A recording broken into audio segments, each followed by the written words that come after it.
Assalamualaikum warahmatullahi wabarakatuh. Hamdan syukralillah, salatan wa salaman ala rasulillah, amma ba'du. Berjumpa kembali di channel Santri NU. Semoga teman-teman yang sedang beraktivitas dipanjangkan umurnya, dilancarkan rezekinya.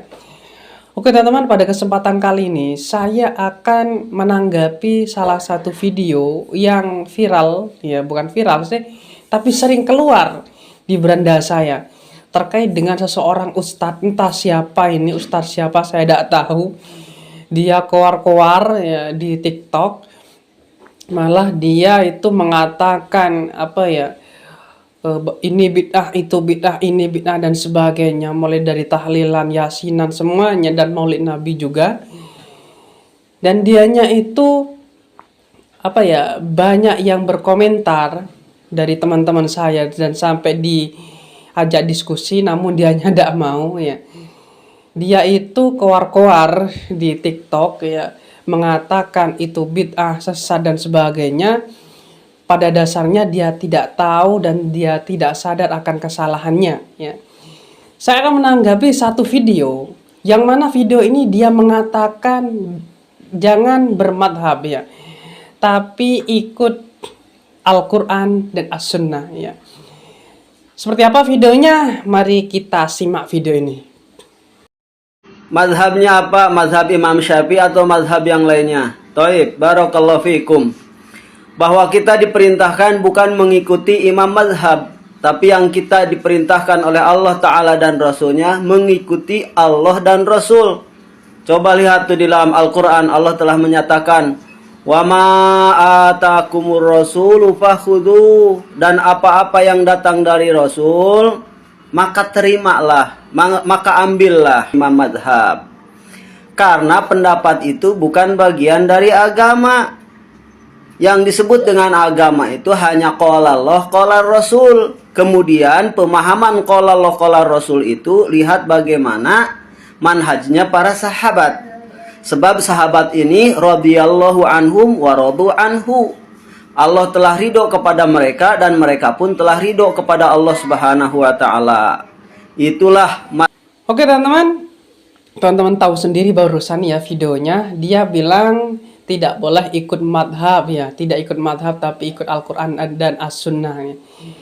Oke, saya akan menanggapi, dia berarti anti madhab, tidak mau bermadhab ya.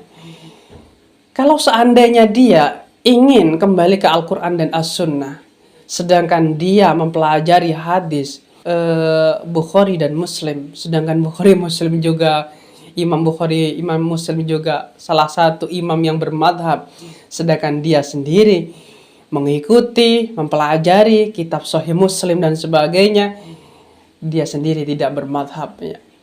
Mari kita buka salah satu referensi yang terdapat di dalam kitab Tanwirul Qulub, bahwasannya saya akan bacakan ya, bagaimana hukumnya, apa tanggapan ulama terkait dengan orang yang tidak bermadhab dan dia bilang aku mengamalkan Al-Quran dan As-Sunnah ya.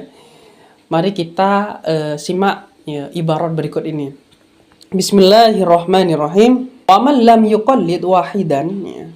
Wa man lam yuqallid wahidan minhum, barang siapa yang tidak bertaklid kepada salah satu minhum dari mereka, maksudnya dari imam madhab ya. Waqala, dan dia berkata, ana a'malu bil kitabi was sunnati. Dia berkata, aku mengamalkan kitab dan sunnah ya. Lalu mudda'iyan fahmal ahkami minhuma, dan dia mendakwakan dirinya bahwasannya dianya itu paham dengan hukum-hukum dari keduanya. Apa yang terjadi? Falam yusallamu lahu bal huwa muhti'un dhalun mudillun. Orang yang seperti itu, berkata seperti itu, tidak dibenarkan ya. Tidak dibenarkan, malah di sini diceritakan disebutkan huwa muhti'un dhalun mudillun. Dia termasuk orang yang salah dan sesat, menyesatkan ya. Orang yang tidak bermadhab dan dia sok tahu ya, dia langsung kembali ke Al-Quran dan As-Sunnah tanpa melewati ulama ya. Tanpa melewati ulama ya, maka orang tersebut dikatakan salah dan sesat, menyesatkan ya. Di sini sudah jelas di dalam kitab Tanwirul Qulub ya. halaman 74 sampai 75 ya. Silakan baca sendiri kitabnya ya. Jadi kalau seandainya ada orang yang bilang jangan bermadzhab, kembali ke Al-Quran dan As-Sunnah ya. Semua itu kalau kita pelajari dua ini, Al-Quran dan As-Sunnah, otomatis kita akan melewati ulama, karangan-karangan ulama ya. Mulai dari kitab Sahih Muslim yang disyarahi oleh Imam An-Nawawi ya. Lalu hadis ya, hadis Bukhari ya, yang mana disyarahkan oleh Ibnu Hajar Al-Asqalani. Semuanya itu bermadhab. Kenapa Anda tidak bermadhab? Setelah saya cek ya, setelah saya cek TikToknya, ternyata dia baca kitab juga gitu lah. Dia tidak mau bermadhab, tetapi dia mempelajari kitab karangan para alim ulama. Jadi kalau seandainya ada orang yang mengatakan tidak bermadhab, berarti orang tersebut dikatakan atau apa yang dikatakan itu tidak dibenarkan, tidak diterima, dan orang tersebut dikatakan salah, sesat, dan menyesatkan. Siapa yang berkata? Di dalam kitab Tanwirul Qulub. Oke, mungkin sekian videonya. Semoga ini mencerahkan terhadap teman-teman semuanya ya. Entahlah apa yang dia inginkan ya. Oke, mungkin sekian videonya. Semoga ini memberi wawasan pada kita semua. Ihdinas siratal mustaqim. Assalamualaikum warahmatullahi wabarakatuh.